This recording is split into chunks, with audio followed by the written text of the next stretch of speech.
Oh, hello, friend, and welcome back to Are You Safe Too? The channel where we do all kinds of fun hobbies and maybe share a little safety tip of the day. Today, we are going to build Chicago, the skyline. And we have already done the Sears Tower as its own individual architecture, so we're going to set that aside. A later build, I will clue you in. Imagine this as 2 feet tall. That is a mock or my own creation that I have been working on since, oh my gosh, it's August, so since January, in the design and collecting the pieces from various sources. And that should be a fun build because I want to light it up from the inside. So you'll be able to see it glowing through the office, quote unquote, office windows. So that should be a fun build. Stay tuned for that. My name's Todd. It is great to have you here today. And as I said, this is the part of the architecture series of the Chicago Skyline. We're going to start with Big Red and get to the Sears Tower that's incorporated there. But first, we have to clean our glasses because when you get to be as old as I am, your eyes tend to not see things as clearly as your brain does, correct? Yes.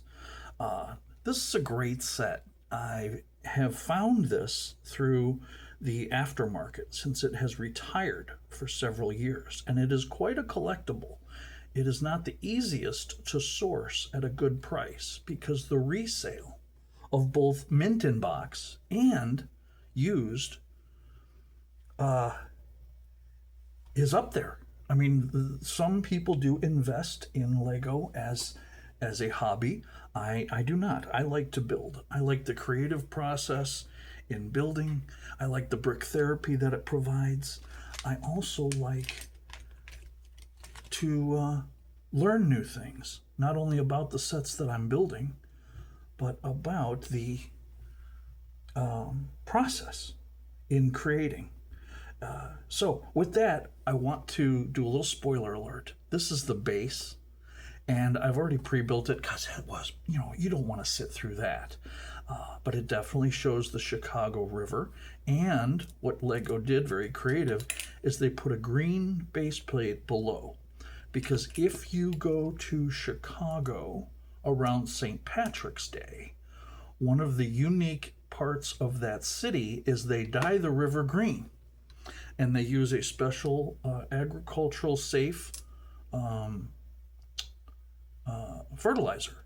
And then as the boat churns, the water then turns this bright green. Now the workers are wearing encapsulated protective coveralls. And the fertilizer is actually orange. So these workers come out just looking like a frosted cake, but the water turns a bright green, and of course the Chicago River flows, so eventually it does go away. We also have a Chicago deep dish pizza, and so I'm going to have Minifig Mike hold that in his hand. You remember last time we'd introduced Minifig Mike. He's a coach of the Bears football team, wearing his classic sweater, and now we have him holding a deep dish pizza. So he's going to join us today. We, in addition, have our regular returning helper, Minifig Mike. He's holding the Chicago flag. An interesting story behind that, which we may get into details. But Minifig Mike in real life has seen his fair share of dirty jobs. So he's going to join us today, making sure that we are compliant. And then today is August 9th, and so does the last day of Jerry Week. Those of us who are old enough to remember the band The Grateful Dead remember Jerry Garcia. So a friend of mine, Sue, sent me this for my birthday a few years ago. And it's an homage in Lego of Jerry Garcia. So for the past 9 days, we've been celebrating, those of us in the fan community celebrate the life and legacy of Jerry Garcia. And then we have a little flower holding 1969 celebratory fan of theirs. And then we have, of course, another fan holding some celery. Yes, that's what it is. It's celery. So we're going to put that there. Let's see the shovel. Let's put the shovel to the side. So, in addition to our regular cast and growing cast of special guests, I wanted to introduce Minifig Stan. Now, the Chicago Blackhawks are a professional hockey team in Chicago, in America. And so what I did is I recreated the jersey with the Blackhawks logo, and then he's holding the Stanley Cup. So Stan Mikita, legendary hockey player for the Chicago Blackhawks, so he's going to be also joining us today in our build. So we have a cast of colorful characters in little plastic bricks. Why don't we get started on the base? Well, let's take a sip of water. Cheers to you. And I hope that you're having a wonderful day. I am looking forward to this weekend to celebrate many milestones, one of which was 56 revolutions around the sun this week. So yay, happy me. All right, so we're going to start with one of the architectural icons in Chicago. We're going to title this Big Red. Well, that's what the nickname is. We want to sort these by different pieces, or Knoll, Knoll. You know, we're going to give ourselves a little more room. So let's spread our characters out here a little bit. This set isn't to minifigure scale. It's to the scale of the architecture series. Big Red, if we were to learn something today, is part of the city of Chicago. And over the last 150 years, Chicago has seen some of the most interesting architecture, which has been matched or duplicated, or I guess from a height-wise superseded, as Chicago used to have the tallest building in the world, the Sears Tower, now the Willis Tower. But that, of course, has been, that record has been topped several times over by many other buildings around the world. Let's see. Have you been to Chicago? I will put that question out there in the YouTube verse. If you have, would love to hear your experiences of things you did, places you visited, stories. Because it is interesting when we get to share stories. So 150 years of architecture that has helped define the city of Chicago as the city of big shoulders, also known as the Windy City for its geographical location near Lake Michigan, and the change of seasons is quite dramatic, from winter to spring to summer to fall, back to winter. There's also construction season, which is pretty much ongoing. I don't know if there's a major highway or thoroughfare that has not seen some construction going on or continuing to go on, or continuing and continuing. So construction season is something of itself a blessing and a curse, depending on how you feel about driving in traffic. The city also has the advantage of being able to build skyward. Lake Michigan, to the east, does pose some building challenges.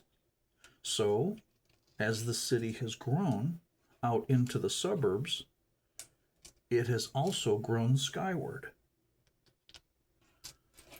And when you look at the skyline, let's say you're standing at Navy Pier and looking back towards the city, or you're at the promontory point where the Adler Planetarium is located and looking back towards the skyline.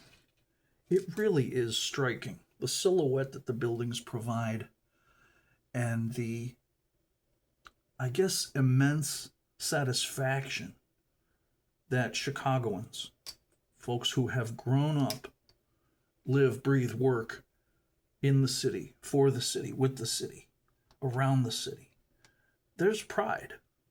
And I'm proud to have those Midwestern roots, as I grew up in a suburb about 30 miles to the southwest. So the nickname City of Big Shoulders originally came from the 1914 poem by Carl Sandburg titled Chicago. And in doing so, the phrase City of Big Shoulders has a sense of hardworking, industrial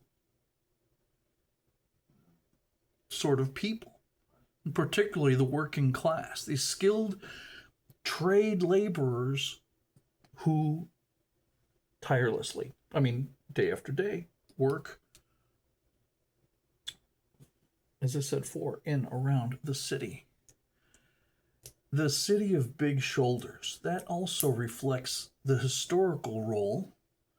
Chicago has been a major contributor, a center of industry for the rail industry, for shipping, for meatpacking. So there's a resilience, there's innovation, and there's strength that is and around surrounding the city of Chicago. It really is fascinating to walk amongst walk down Michigan Avenue or State Street, to stroll through. I still call it Grant Park. I believe it's now called Millennium Park. To see the beam. We'll touch on that later in this build. So here we are, Big Red. So the Big Red building, it's a simple design. It's rectangular, and they call this an international style of building. The red color actually was a design change very late in its development. There was supposed to be almost a bronze look to the facade of the building, but the designers thought that color would blend in too much with the rest of the city. It stands 600 feet tall, so 60 stories. And again, originally bronze, there was a very long debate between designers and architects. So the decision was made to paint it red. And this allows the building to stand out. And in a skyline fronted on one side by a large, enormous lake, it really does create a striking image against the city backdrop, which are mostly gray and black, and so the Big Red has a place in the architectural history of Chicago. Now there's another innovation within the Big Red building. It uses a designed computer system to control the lights in the offices.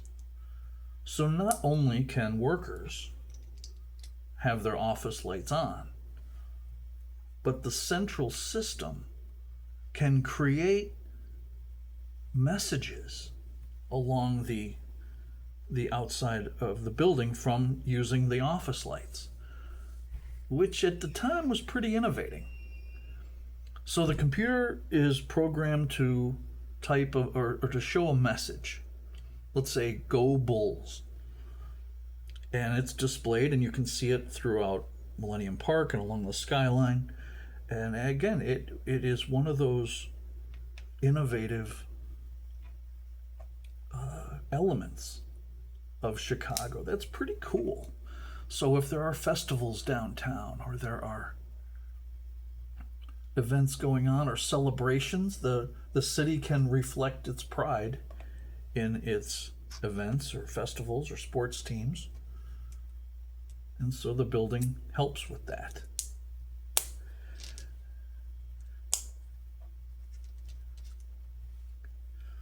Let's see, as we work up the side of the building, some of the LEGO details reflect in the building's architecture, which again is kind of neat. LEGO is traditionally a squarish, blockish type of brick, so a building, skyscraper, lends itself well, but the use of subtle shapes can help with shading and color and some of their finer details.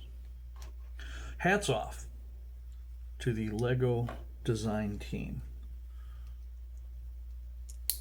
Now, there are other cities in the architectural series. There is New York, San Francisco, Sydney, Australia, Las Vegas, Paris, Tokyo, Shanghai, Berlin, Venice. All very interesting. I've only collected a few so far, but I have a wish list. And as any hobbyist would say, having a wish list gives you some incentive. And what I have chosen is like an envelope system, where stash away a couple of bucks here and there, and eventually you save up and you can accomplish one of those wish list items. And that way it doesn't deplete you from your regular responsibilities of bills. Let's see, there's this, and that will go up the side like that. All right, one more inner level.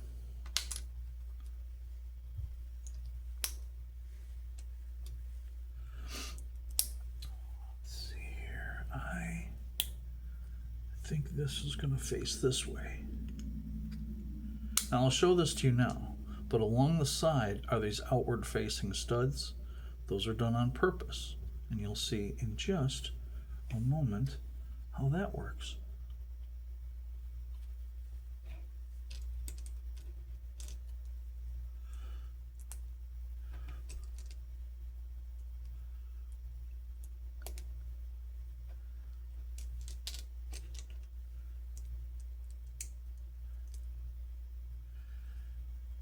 If I was an architect, and I'm not, I'm a safety specialist, and I help companies create safe workplaces and look for cost savings and, support those areas of compliance. But if I could go back and have a do-over button, architecture might be something of a treat to experience. Let's see, we have one level, 2 levels, 3 levels.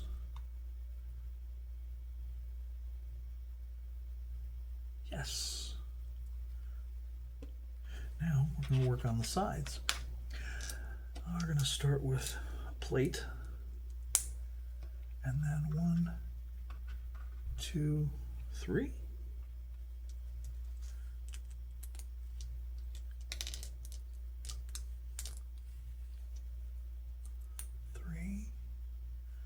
Then another tile. 2, 3. Ha ha ha ha. Let me add one more.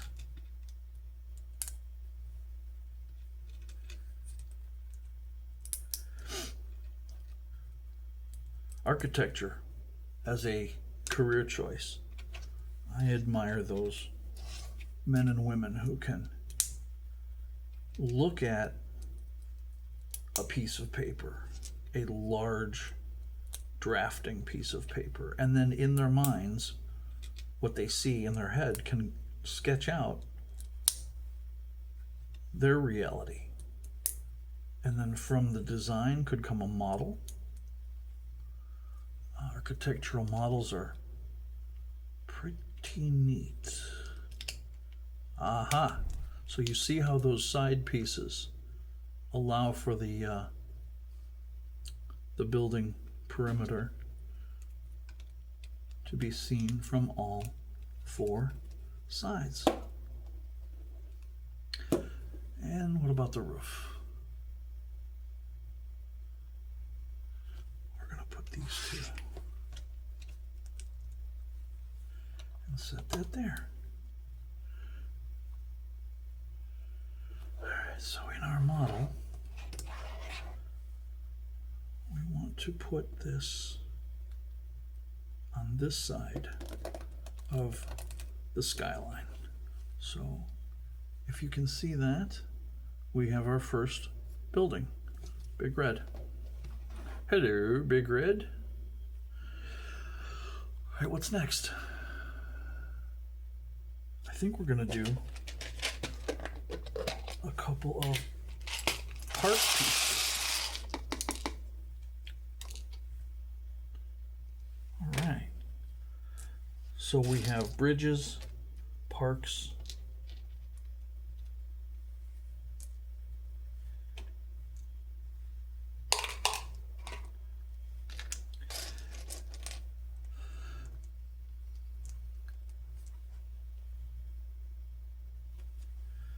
so from a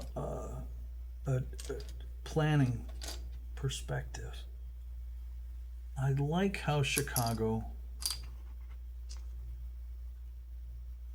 is set up. You have a lake on one side, a predominant feature that must be considered before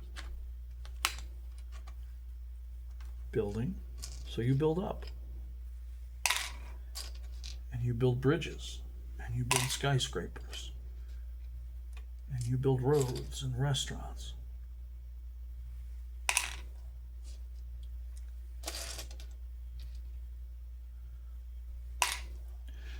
Chicago, famous for deep dish pizza, also Chicago hot dogs. Sports teams, dignitaries. How about the Chicago Fire?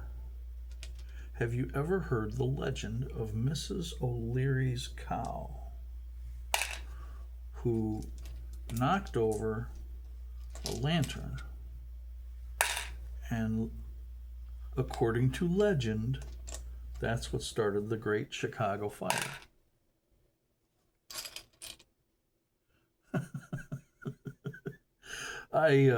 I encourage you to look into that event.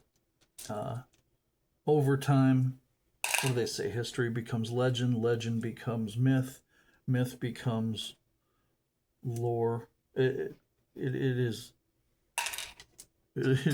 pretty neat. I'll take it or leave it as to the actual start of what caused the Chicago Fire, but it did create. Oh, let's drop a piece. Oh, shall we? Yes, we shall. This is a tiny one too.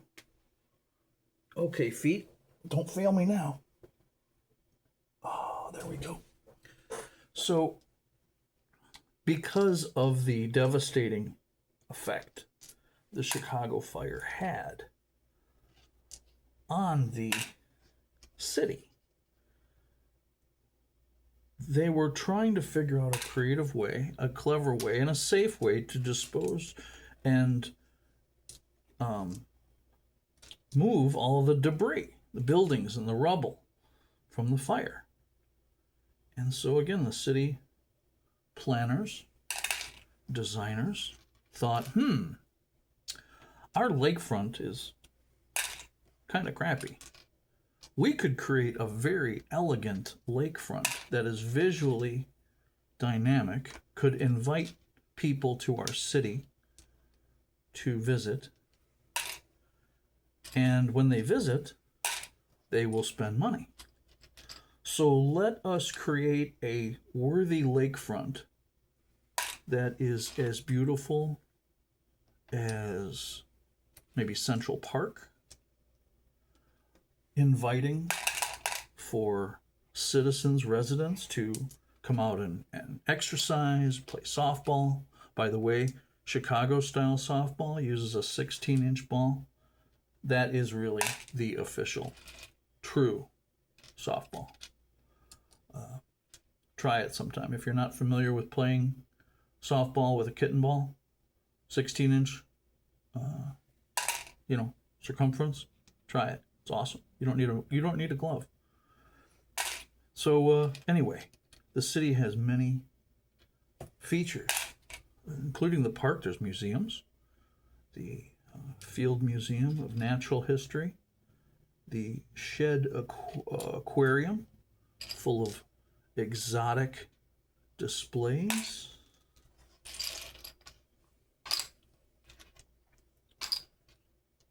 and creatures of the deep.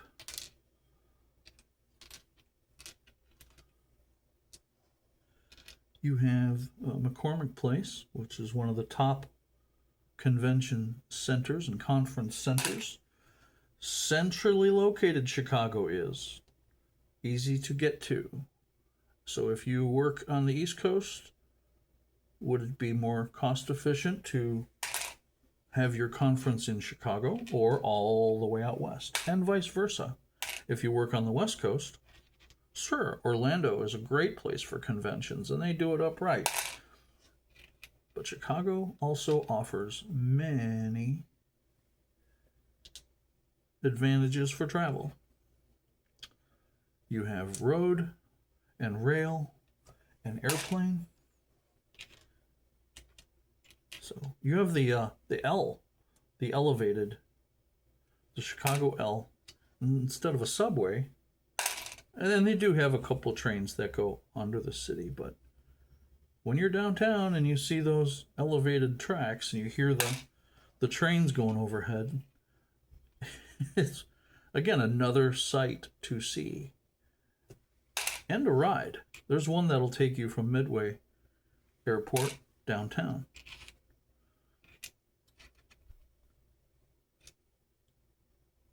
And if you've never ridden it before, go with a friend.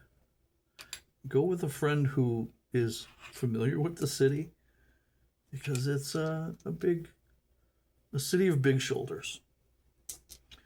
We'll leave it at that, because right now we're ready to work on our next element, which is the Park of Chicago. So we have, where'd it go? There it is. There's the bean. And these are representing trees. There's one and there's two. Yeah, we got them.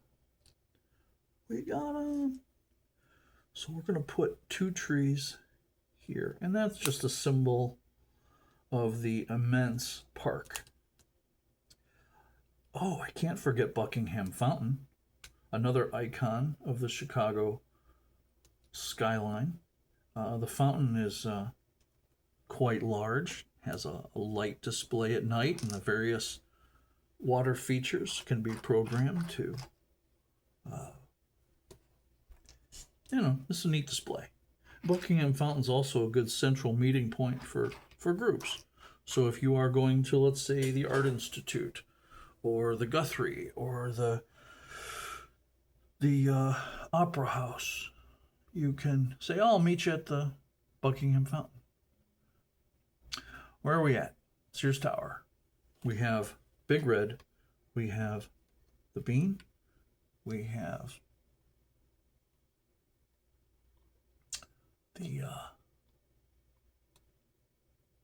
Where are we at? Come on, Todd, pay attention here. There it is. There it is. There it is. Okay. Oh, I know what happened. Yep. I know exactly what happened here. All right, so what Todd needs to do is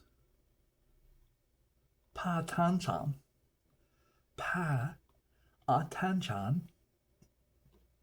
to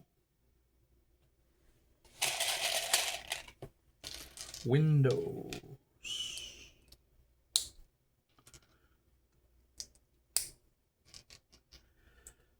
So as we finish this building, we'll take a break, and then I'll come back with another exciting episode to finish, like the Wrigley building, the John Hancock Center, and the Marina Towers. Marina, I once knew a girl named Marina.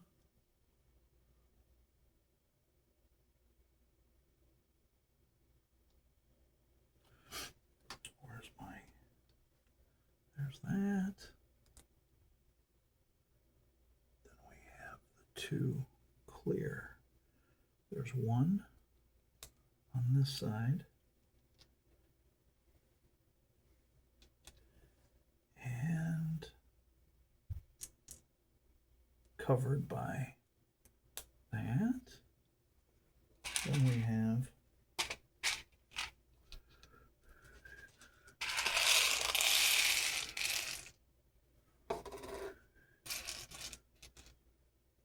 when you're looking for a single tiny clear piece that kind of looks like that, except it's clear, and your vision sucks, it can be proving both challenging, but then rewarding. Like, oh, I found it. And no, it didn't fall on the floor. If we can't find it, we're just going to continue moving on. You know what? There it is. Found it. Yay. And then do we have the tile that goes in front of it? I once met a girl named Marina with the Twin Towers on the Chicago River. Hey, don't hate the player, hate the game. Is that what they say? I'm not a singer. I'm not a singer, I'm a safety guy. Captain, I'm not a singer, I'm a safety guy. Oh my gosh. Yeah, we definitely need more coffee. But that's water. Whew.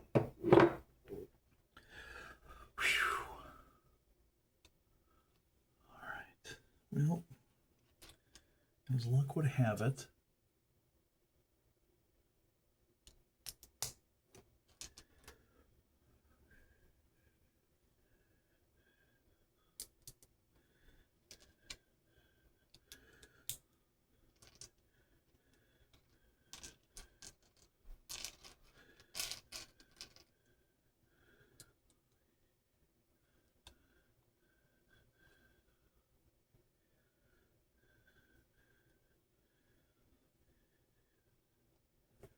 give it one last look before we move on.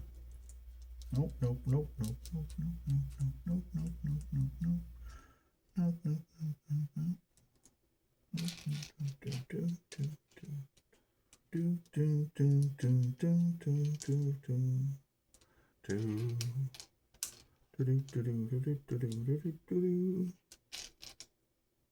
I have to be very mindful of tunes because there's this very interesting thing called copyright, and I do not want to get in trouble. I would not want to offend anybody, so I will be very careful and mindful about using material that is royalty free or no copyright, and I will note that in the description so that if someone wants to take a look, and go, oh, I wonder where that tune came from, or that, let's say, mood music. It'll be easy to click and find. Or maybe the channel of the artist. Speaking of creative artists, there is one that I will note in the description. It is a content creator who is extremely artistic, and she has been around as a painter using the ASMR format to show a incredible knowledge of art history, world travels, and painting that, wow. I mean, Bob Ross, eat your heart out. And I will put quiet creativity and the link to her channel so that you can check out some of her amazing art pieces. So there's quite a few YouTube content creators that I appreciate or admire. And if I could share their creative work with others, then heck, that just makes the world a closer place to live. Because while I'm not a painter, her expression and creativity are truly amazing and something to be viewed and admired.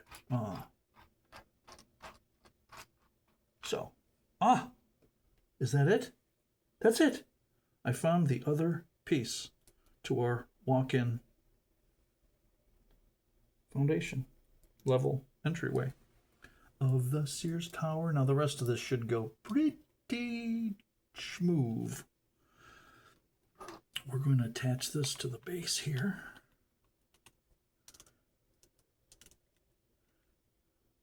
There we go. So, Big Red, Millennium Park, Grant Park, the Bean. Oh, you notice I do not have the Chicago printed plate here because over several months I've purchased these pieces through Bricklink, and piece by piece and section by section, just a few bricks at a time. One of this piece that is printed that says Chicago is like $80. And I don't need that. I'm already familiar with the city. I like the city. This is just for me. It's not going to go on in any art museum or anything like that. So, bully for me for saving a few bucks and just putting a plain tile there. Yay! Yay for savings! All right. All right. 1, 2, 3, 4, and 5, and 20 of these, which we have. All right. So we're going to start mass assembly. 1, 2, 3, 4. Now, how exactly to scale? I mean, it's a visualization. All right. This building is certainly not to scale with the minifigures, and the minifigures versus the Sears Tower I previously built, are quite different. So when I finish this Windy City series, I'll have the camera. I'll do a video where I show all the different sets in perspective to each other. You can see for yourself.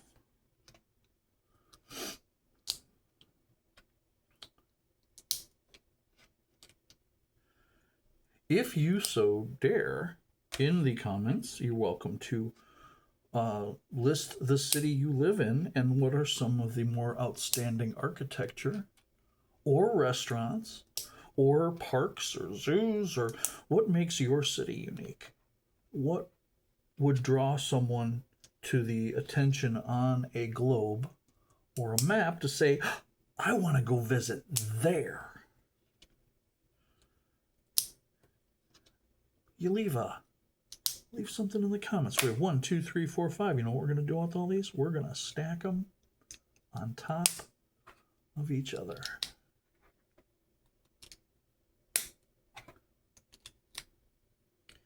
And those are going to go,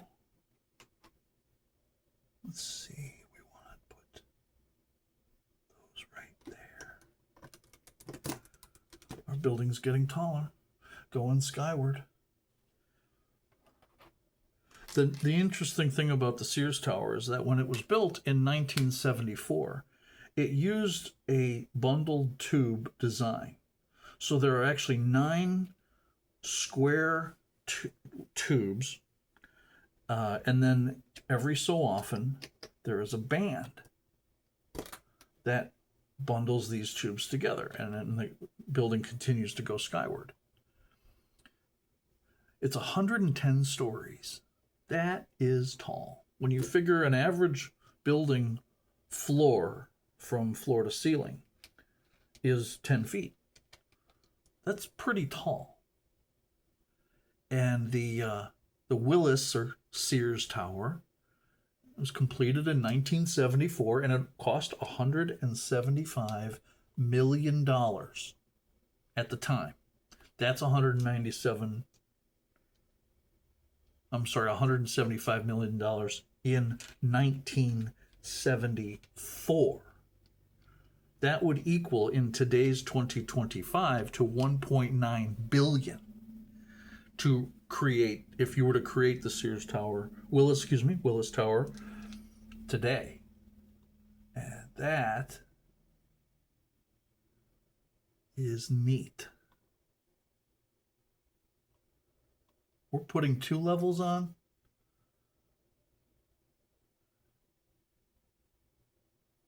Come on, Todd. Yes.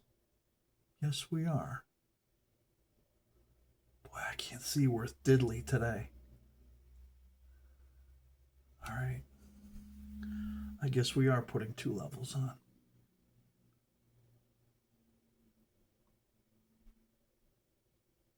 Aha.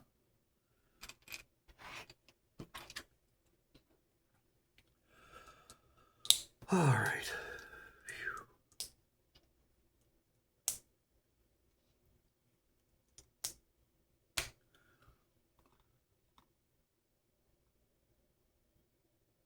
I tell you, after this, I may go to the pool. I'm going to throw a load of laundry in. And I'm going to go sit by the pool. I'm going to bring me a frosty beverage in a thermos, no glass, around the pool, no running on the pool deck. Oh my gosh, when I worked as a butcher at a grocery store, part-time, nights, weekends, and I would see a child running past the butcher counter, I would shout out, "No running on the pool deck." The kid would stop and look at me like I had 3 heads, and I didn't care. It was for me. I was laughing. And many times customers would make me laugh. I'll share some more stories from the block, the butcher block, at a later time. Not here. This is about the Chicago Skyline. Facts, paying a compliment to a creative artist, learning a little bit something, the safety tip of the day, all that good stuff. That allows Oh yes. Do you know what we're doing now? This is another level of the Sears Tower. And this one will go here. This one will go here. And another neat thing is that it's a stepped design. So as these bundles in the building rise up, it steps in on itself, allowing for strength, because as the wind is blowing, you don't want a building to be swaying. It causes people to get seasick at the very, very top of 110 stories. So the step design combined with these inner bands allow the building to stay upright on windy days. All right. right. Yes, yes, I know. We can laugh all day. But you understand that I mean well. Manuel? Do you Manuel? I'm Manuel.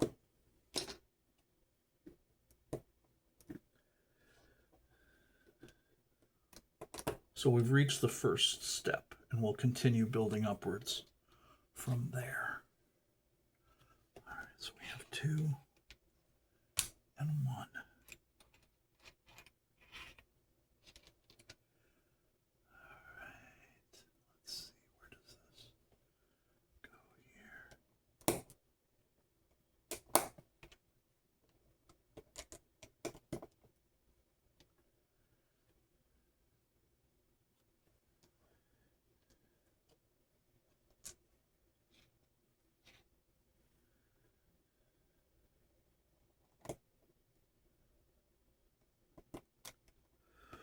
When I was reviewing and sketching plans for the future mock and in the big version of this, I had a ball researching the history of the building and some of the challenges that the designers had to go through.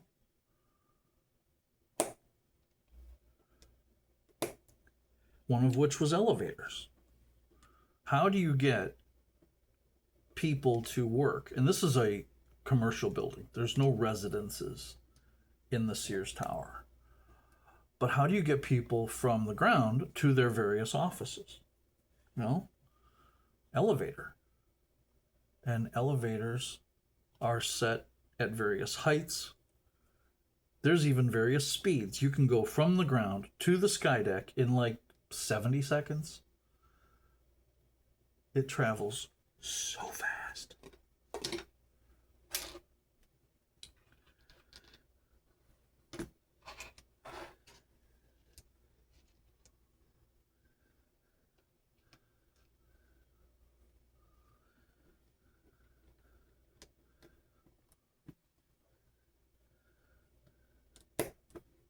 And the view is amazing. The view from the sky deck at the top of the of the Chicago Sears Tower, Willis Tower, is absolutely amazing. Where's my brakes? Did I kid you not. I pre-counted. I swear I did. Honestly. For gosh golly, Pete.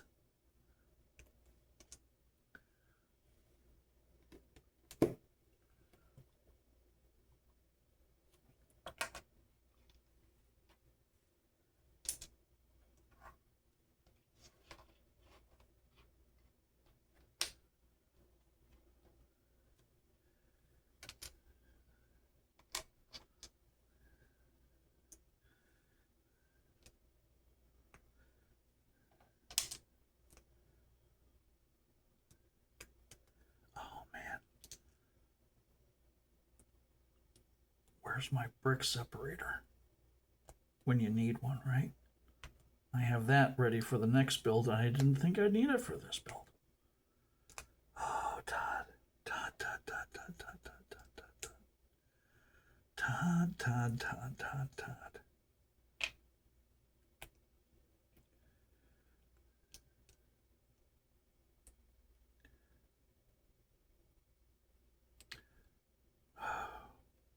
Rod Stewart brings model train stuff with when he goes on tour. He's a big fan of model trains. If I was a rock star or an actor and I was traveling, I'd build Lego. Oh my gosh. I think it'd be kind of neat to build the city of Tokyo in the city of Tokyo. Or building Paris in Paris. Or building Chicago in Chicago instead of where I live.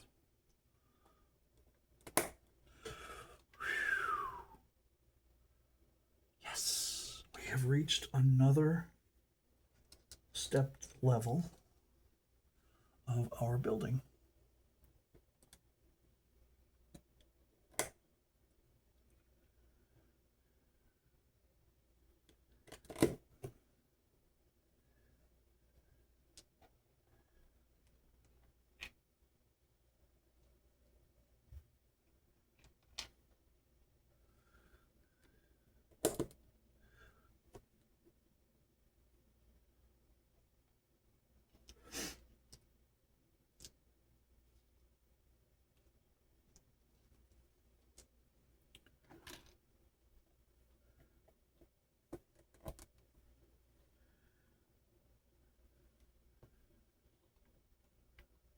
So we have the steps that come in over this way. Now we have the other two corners that are now stepped in here, and we'll continue rising. So we have 1, 2, 3, 4. I had a pre-made piece. There it is. So there's 1, 2,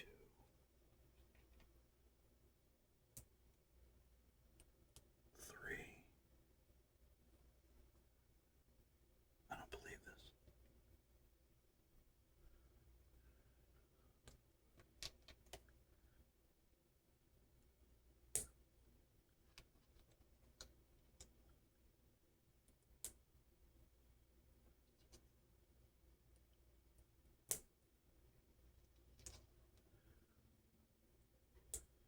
Go. 1,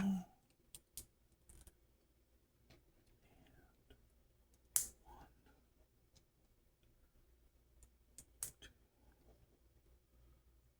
3.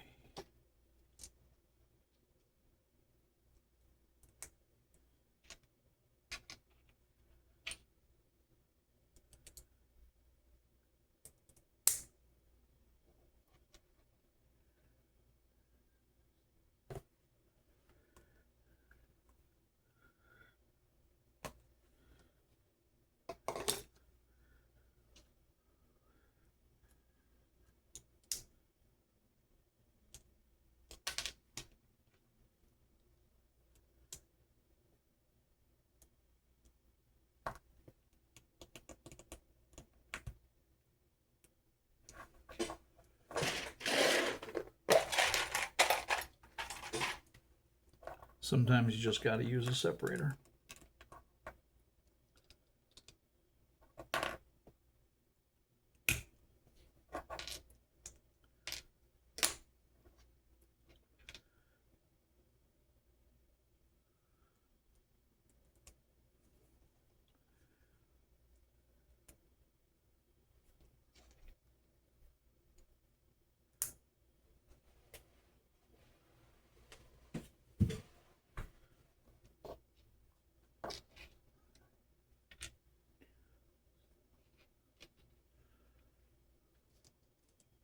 Well, folks, I have had just about enough fun for one day. I'm going to pause here and thank you very much. Oh, safety tip of the day. OSHA started in 1976, or officially. So if you're under 50, OSHA's always been around. If you're over 50, you did live in a world without OSHA. That's not to say companies didn't care about employees, but it was a very different time until somebody somewhere decided, you know what, we're going to create some laws and rules and regulations and policies and procedures to protect workers on the job site. And personally, I'm thankful for it. So with that, my name's Todd. Thank you for watching this first part of the Chicago Skyline, where we constructed the Big Red. We have Millennium Park with the Bean and the beginnings of the Sears Tower, the Chicago River. Eventually, we will have the Disabled Bridge, which is part of Michigan Avenue, and the Wrigley Building, the John Hancock Tower, and Marina City. So Thank you for joining me. Tune in next time for the remainder of this build and other builds. I invite you, if you like this, I know it's still rough around the edges, but please please subscribe. That will help with the channel as we continue to grow. And if you have a comment, critique, concern, suggestion, idea, story, please leave them in the comments below. Thank you so much. I am very happy that you joined me today. Enjoy the rest of your day. I'm going to do laundry. I'm going to go to the pool. So, thanks again. Catch you next time. And, right, where's my remote? Here we go.